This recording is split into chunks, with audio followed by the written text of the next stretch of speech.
And I said, you know, Mother, you're right. So I'll be a veterinarian anyway, even if I don't go there. So I bought a small ranch in Minnesota because there you could buy the most for the least. It was $50 an acre improved, $35 an acre unimproved.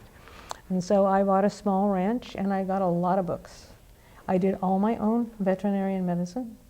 The only thing that I ever had help with, and I had it on 2 occasions, of which there were 3, cesarean section. Oh, for the animals, you mean? Yes, for the cows. So Yes. you mean to tell me that you educated yourself Yes. and you were able, in other words, you had livestock then on the ranch? Yes. I had 254 brood cows and a battery of about 13 bulls. And you took care of all of them All of through your them. own self-learning? All of them. Well, you know, And my neighbors as well. If they had trouble with cattle and calving or something, they would call me on the phone. I can't get the vet. Judy, can you come? Sure, I could come, and yes, I was there. well, I hope there's a bunch of young women listening to this. Oh. This is a good mentoring lesson, you know, if they... But don't take no for an answer. Find other ways to do what it is that you want to do. That is your passion and your drive. That's so important, Judy. Thank you is. so much for You're very sharing that. You know, welcome. because most of us, what ends up happening when we want to do something, you know, I can talk about myself with the television show. When I first started, I said, oh, I can't do it. I'm too old. I'm too this. I'm too that. And once I got into it, Right. because I said, no, this is what I want to do, and nobody's going to stop me. Good for you. You know, but it's the same thing. You know, I'm just trying to, you know, Yes. to kind of use it as an example. So what other things did you do besides the ranching? Oh, let's see. Besides the ranching, I built my own home. My father was a contractor, and I had grown up in that. My grandfather was a finished carpenter and used to do the altars for the Catholic churches Oh, my word. across the Midwest when he was very young. He was from Quebec, and that's why my name is the French part of it. And let's see, what else did I do? And then I decided that I wanted to work. I was very creative, and I wanted to use my creativity and to do things, beautiful things. And so again, I went off to Newport Beach, and when I finally retired, I had a clientele of 3,000. And what exactly? What did I you do? I was there in the final quarter of every year. I thought this way: if I'm to open a business, do I want every month to struggle to see if I can make ends meet? Or like a dog, let's use a dog as a metaphor, or do I want my tail cut off a little bit at a time, or do I just want it whacked one time if I'm not going to make it? Well, that made sense to me. So I decided that I would work in the quarter of the year that brought in the most revenue, and that was the final quarter, the Christmas season. And so I began to design for the rich and famous parties, homes, lighting, exterior lighting. I did boats for the parade. And I did create some very beautiful things. Excuse me, I want to interrupt you right here. You mean you made floats for the Pasadena New No. Year's parade? No, I did the boats for the... Oh, the boats, I'm sorry. boats for the harbor. The boats for the Right, harbor? and it started out one day when I was working at my desk, and my business partner called in the back, and she says, "Do we do boats?" And I said, "Do we do boats? Of course we do boats.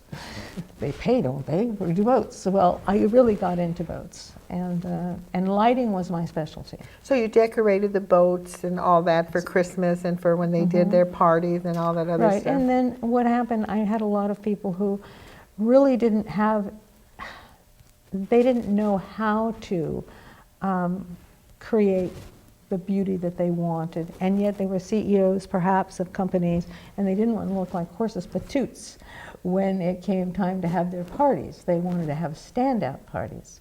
So if they couldn't do it themselves, they looked for somebody who could do it. So then they would hire you? So then they would hire me. So I would do their homes, and it got to the point where I was hiring their caterers and setting their nails and doing all of that.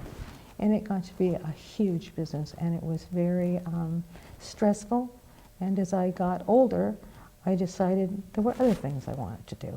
Well, I want to make a little side remark to our viewers, and that was that Judy spent 3 months down in Newport Beach area, which is in Southern California, the most beautiful tip of the world you could ever belong to. She spent 3 months, and then what did you do the other 9 months? Then I came back to Sonoma County, and I had purchased a little bungalow, and I began to remodel it. And so every year when I would come back, whatever extra money I had, I'd go to the mill and I would buy redwood, and I'd come back and I'd hand plane everything, and I made every piece fit into my ceilings. And I made a little retreat for myself with the intent that one day I would retire there. And that's exactly what I did. So it's It's very Zen-ish, my little house. well, you're pretty Zen-ish yourself. Oh, I mean, thank you. I just think that you're such an example for women of just doing and thinking. Because like what you said, you sat down, you said, okay, where can I make the most bang for the buck? And you found out it was during the last quarter of the year because it was right. Christmas. And then of course, you know, can you do boats? Yeah, we can do boats. You know, they got a paycheck, they got a bank account. You know, It we'll wouldn't do have their mattered boat. what they asked, I would have done it. I was young Exactly. and ready to go. But it's also the entrepreneur spirit. It's to say, okay, here's the challenge. You know that you Right. got to design something, you know, Right. and just get with it. Well, let's kind of come into Sonoma County now. So now years go by, and now you're retired. And now, what happened when you retired? That was like that was a big thing for you, particularly Right. someone who's busy traveling, right. doing all the things you did. Well, Elaine, it was a big deal. I didn't think it would be. I thought it'll just be more Sundays. My life was every day a Sunday. But it'll just be more, and I'll have more things to do. But I found that I needed that challenge. I needed that. I was goal-oriented, and I needed something. And even my social life was revolved around my business, my creativity. My clients were my friends. They invited me into their homes and their parties. So when I came back to Sonoma County, all that was gone. I didn't know hardly anybody in the county anymore. And so I thought, what am I going to do? There's no purpose to my life. So I was reading the Sunday paper one day and over coffee, and I noticed in the Press-Democrat there was a section on volunteerism. And I thought, well, maybe that would work for me. So I read about volunteers needed for the peer support project, and that was with reference to the mentally ill. And so I thought, well, I've never done that. Maybe I should do that. So I began with the Council on Aging, and I worked for them as a volunteer for several seasons.